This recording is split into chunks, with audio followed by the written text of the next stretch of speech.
আপনি যদি এই ভিডিওতে বলা 7 দিনের চ্যালেঞ্জ কমপ্লিট করতে পারেন, তাহলে আমি আপনাকে সিউরিটি দিয়ে বলতে পারি আপনি অবশ্যই অলসতা থেকে দূরে থাকতে পারবেন। এটা খুব একটা কঠিন চ্যালেঞ্জ না, তবে আপনি যদি মন থেকে এই চ্যালেঞ্জ গ্রহণ করতে ইচ্ছুক হন, আপনি অবশ্যই অলসতা কাটিয়ে সামনের দিকে এগিয়ে যেতে পারবেন। এই চ্যালেঞ্জ গ্রহণ করার পর আপনার জীবনের পরিবর্তন আপনি নিজেই বুঝতে পারবেন। এই চ্যালেঞ্জটা আপনাকে পজিটিভ ওয়েতে চেঞ্জ করবে। আর আপনি যদি শারীরিক মানসিকভাবে সুস্থ ও নিজেকে সাফল্য বা উন্নত ব্যক্তি হিসেবে দেখাতে চান, তাহলে ভিডিওটি স্কিপ না করে ফুল দেখতে থাকুন। 7 দিন প্রতিদিন এই কাজগুলি করার পর আপনার জীবনের পরিবর্তন আপনি নিজেই লক্ষ্য করতে পারেন। হতে পারে এই ভিডিওতে এসে আপনি আমাকে থ্যাঙ্কসও দিতে পারেন। ওকে, আর দেরি না করে এখন ভিডিও শুরু করা যাক। অলসতা হলো এমন একটি অবস্থা যেখানে মানুষ কোনো কাজ করতে ইচ্ছুক হয় না বা অন্য কোনো কাজ করার প্রয়োজনীয়তা বা প্রেরণা খুঁজে পায় না। বাংলাদেশে অলসতা অনেক সময় আবহাওয়া, সামাজিক পরিবেশ এবং ব্যক্তিগত মানসিকতার কারণে দেখা যায়। বিশেষ করে গ্রীষ্মকালীন গরম ও আর্দ্র আবহাওয়ায় অনেকে শারীরিক ও মানসিকভাবে ক্লান্ত করে তোলে, যার ফলে কাজ করার আগ্রহ কমে যায়। তাছাড়া অনেক সময় সুযোগের অভাব বা দীর্ঘ সময় ধরে একই রকম জীবনযাত্রার কারণে মানুষ উদ্যমহীন হয়ে পড়ে।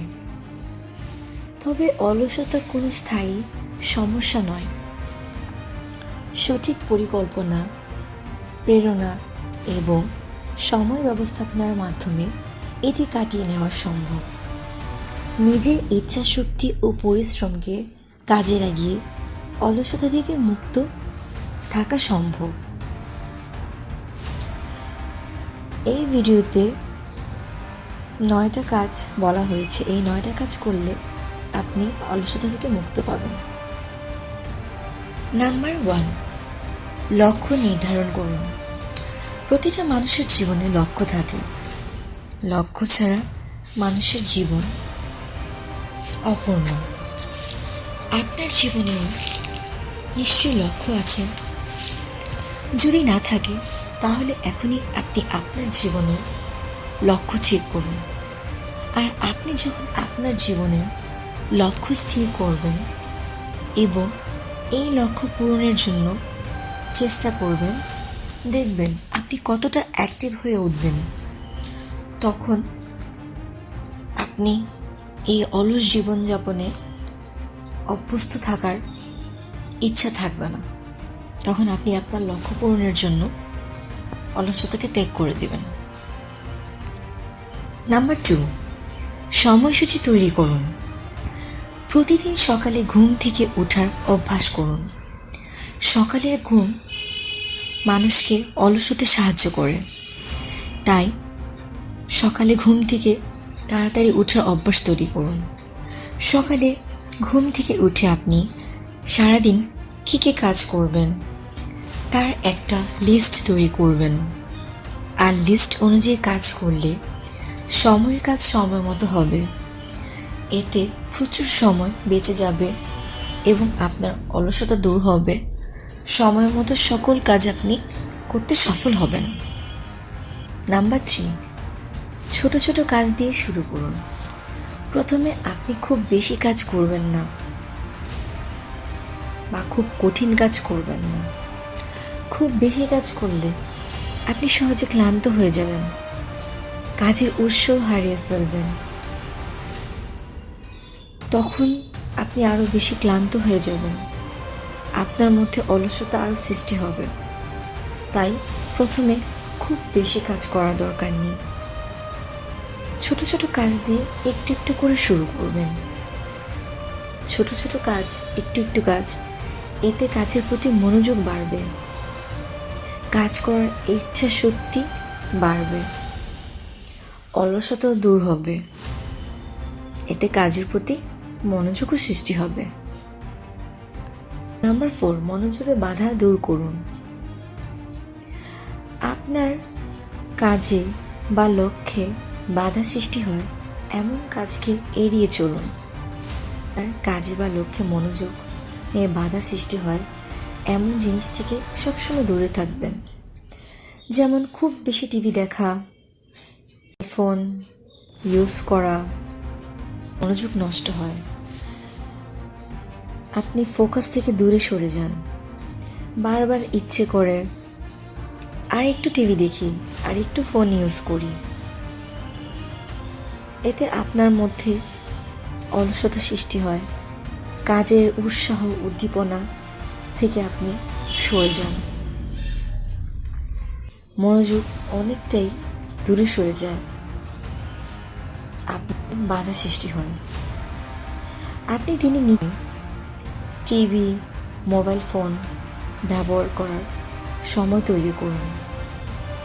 যখন আপনি আপনার লক্ষ্যের সকল কাজ কমপ্লিট করে আপনি আপনার সমস্ত গোল ফুলফিল করে আপনি যখন ফ্রি হবেন, তখন আপনি আপনার ফ্রি টাইমে নির্দিষ্ট টাইমে আপনি টিভি দেখতে পারেন, ফোন ইউজ করতে পারেন। এতে আপনার অলসতা দূর হয়ে যাবে, আপনার কাজে মনোযোগতা সৃষ্টি হবে। নাম্বার 5, শরীরচর্চা ও সঠিক খাদ্যাভ্যাস। অলসতা দূর করার একটা অন্যতম মাধ্যম হচ্ছে শরীরচর্চা ও সঠিক খাদ্যাভ্যাস। ব্যায়ামের কারণে অলসতা আমাদের শরীরে বাসা বাঁধতে পারে না। আমরা যখন ব্যায়াম করি তখন দেখি আমাদের শরীরের ক্লান্তিভাব দূর হয়ে গিয়েছে। তখন আমাদের আরও অনেক বেশি কাজ করতে ইচ্ছা হয়, কাজের প্রতি আগ্রহ, মনোযোগ সৃষ্টি হয়। অন্যদিকে সঠিক খাদ্যাভ্যাস গ্রহণ, যেমন আমাদের খাবারে যদি সঠিক পরিমাণে পুষ্টি থাকে তাহলে আমাদের শরীরে এনার্জি থাকবে। এতে আমাদের ক্লান্ত অনুভব করব না। সঠিক সময় সঠিক কাজ করতে উৎসাহ পাব, মনোযোগ হবে। এতে অলসতা থেকে আমরা রক্ষা পাব। নিজেদের মধ্যে অলসতা ভাব আর আসবে না। নাম্বার 6, ইতিবাচক চিন্তা করুন। সব সময় ভালো চিন্তা করবেন, নিজেকে নিয়ে আত্মবিশ্বাসী হবেন। এতে আপনার মধ্যে উৎসাহ সৃষ্টি হবে, কাজের প্রতি আগ্রহ বাড়বে। এছাড়াও ইতিবাচক চিন্তা শরীর ও মনের উপরে অনেক প্রভাব তৈরি করে, যা আমাদের সামনে এগিয়ে যেতে সাহায্য করে। এতে জীবনের সাফল্য হয়, অলসতা ভাব দূর হয়। নাম্বার 7, কাজের পরিবেশ তৈরি করুন। আপনি দেখবেন দিনের বেশিরভাগ সময় আপনি কোথায় থাকেন, কোথায় কাজ করেন, আপনি কোন সময়টাতে খুব বেশি নিজের জন্য সময় রাখেন ওই পরিবেশে, তা দেখবেন। আপনি কি অফিসে থাকেন নাকি বাসায় থাকেন?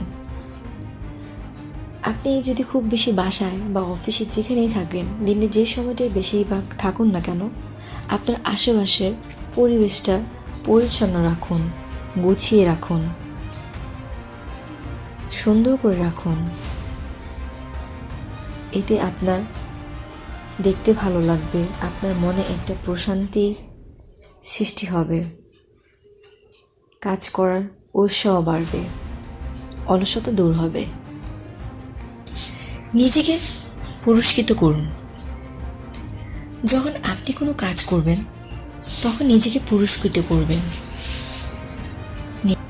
নিজেকে পুরস্কৃত করার মানে হচ্ছে নিজেকে একটু সময় দেওয়া, নিজের সাথে সময় কাটানো, নিজের পছন্দের জায়গায় একাকিত্ব সাথে একটু ঘুরে আসা, বসে থাকা, নিজের পছন্দের খাবার গ্রহণ করা। যখন আপনি আপনার নিজেকে সময় দিবেন, নিজেকে পুরস্কৃত করবেন, তখন আপনি আপনার নিজের মধ্যে আরও অনেক বেশি পজিটিভিটি খুঁজে পাবেন। তখন আপনার মধ্যে অলসতা ভাবটা দূর হয়ে যাবে। নাম্বার 9, পর্যাপ্ত পরিমাণ ঘুম। অলসতার অন্যতম একটা কারণ হচ্ছে অতিরিক্ত ঘুম। অতিরিক্ত ঘুমালে অলসতা সৃষ্টি হয়, তাই আমাদেরকে অতিরিক্ত ঘুম ত্যাগ করতে হবে। তাই প্রতিদিন নির্দিষ্ট সময় ঘুমাতে হবে।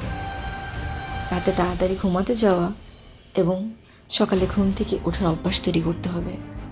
আর প্রতিদিন 7 থেকে 8 ঘন্টা ঘুম নিশ্চিত করতে হবে। যখন তখন ঘুম পরিহার করতে হবে। নিজের ঘুমকে কন্ট্রোল করতে পারলে আপনি অলসতার হাত থেকে রক্ষা পাবেন। মনে রাখবেন, অলসতা কাটানো সম্ভব যদি আপনি দৃঢ়ভাবে পরিকল্পনা করেন, দৃঢ়ভাবে সংকল্প গ্রহণ করেন। প্রতিদিন নিজেকে স্মরণ করিয়ে দিন যে আমি খুব মূল্যবান এবং সঠিকভাবে কাজে লাগান। এতে আপনি অলসতা থেকে দূরে থাকতে পারবেন।